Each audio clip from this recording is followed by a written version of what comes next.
জনরব media, জনতার কথা বলে। নমস্কার, জনরব মিডিয়া থেকে শুক্লা গাঙ্গুলি। 29 এপ্রিল ভোর 5টার সময় দাসনগর থেকে হাওড়া স্টেশনের উদ্দেশ্যে বেরিয়ে পড়লাম। হাওড়া স্টেশনে পৌঁছে তাম্রলিপ্ত এক্সপ্রেসের টিকিট কেটে 19 নম্বর প্ল্যাটফর্মে পৌঁছালাম। ভেবেছিলাম বেশ কুয়াশাচ্ছন্ন ঠান্ডা ঠান্ডাতে কয়েক ঘন্টা জার্নিটা ভালো হবে, কিন্তু হলো উল্টো। আমরা স্টেশনে নেমে মন্দির দর্শন করলাম, অবশ্যই দূর থেকে। এ প্রসঙ্গে একটা গল্প বলতে ইচ্ছে করছে আপনাদেরকে। কেন গল্পটা বলছি সেটা গল্প শোনার পরই বোঝাবেন। একটি কালো সাধারণ নুড়ি পাথর, তাকে পরিষ্কার করে সিঁদুর লেপে একটা মালা পরিয়ে স্টেশনের একটা জায়গায়, অর্থাৎ বট গাছের তলায় রেখে দিল এক পাগল। তারপর থেকে শুরু হলো মানুষের ভক্তি এবং পয়সা নিবেদন।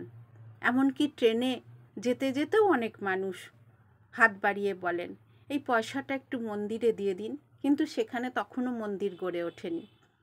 এইভাবেই কিন্তু আমরা হিন্দুরা ভগবানকে সবসময় কাছে টেনে নিই। আর মন্দির বা ধাম, এই বিতর্কে আমি যাব না। পশ্চিমবঙ্গে জগন্নাথ ধাম বলুন, মন্দির বলুন, আমাদের জগন্নাথকে আমরা নতুন করে পেয়েছি, এটাতেই আমরা জনগণ খুশি। আমি অনেক মানুষের সঙ্গে কথা বলে দেখেছি, সবাই আপ্লুত এবং যাবার জন্য প্রস্তুত হচ্ছে সপরিবারে। পশ্চিমবঙ্গ সরকারের কাছে অনুরোধ, পরিবহন ব্যবস্থা দিকে সজাগ দৃষ্টি দিন।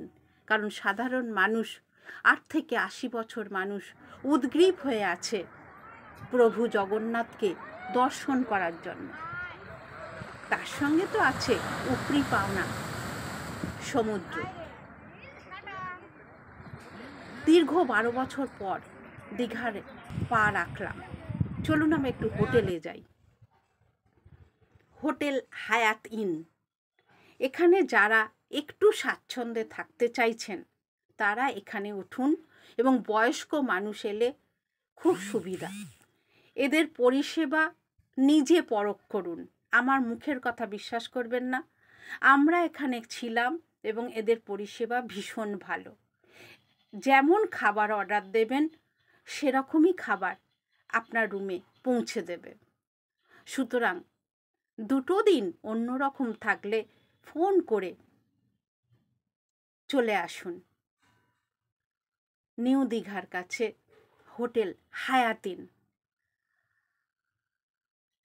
মানুষের জন্য জনরব, জনগণের জন্য জনরব। সেই দৃশ্য দেখছেন, সুন্দর ব্যবস্থা, বয়স্ক মানুষদের ভীষণ সুবিধে, সব রকম খাবার পাওয়া যায়। বুফে সিস্টেম আছে। আপনি যদি মনে করেন আপনার মন পছন্দ রান্না করে ওদেরকে বলবেন, ওরা হাসি মুখে আপনার রুমে খাবার পৌঁছে দেবে।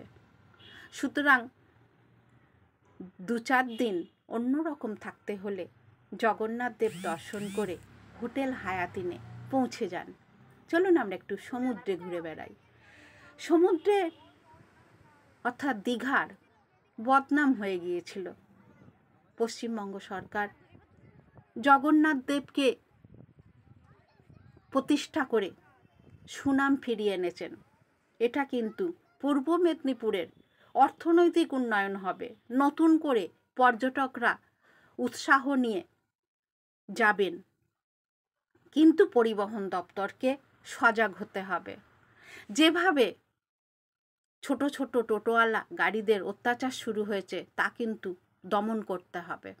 চলুন একটু রাতের দৃশ্যে মন্দিরের, আহা প্রভু আমার, প্রিয় আমার।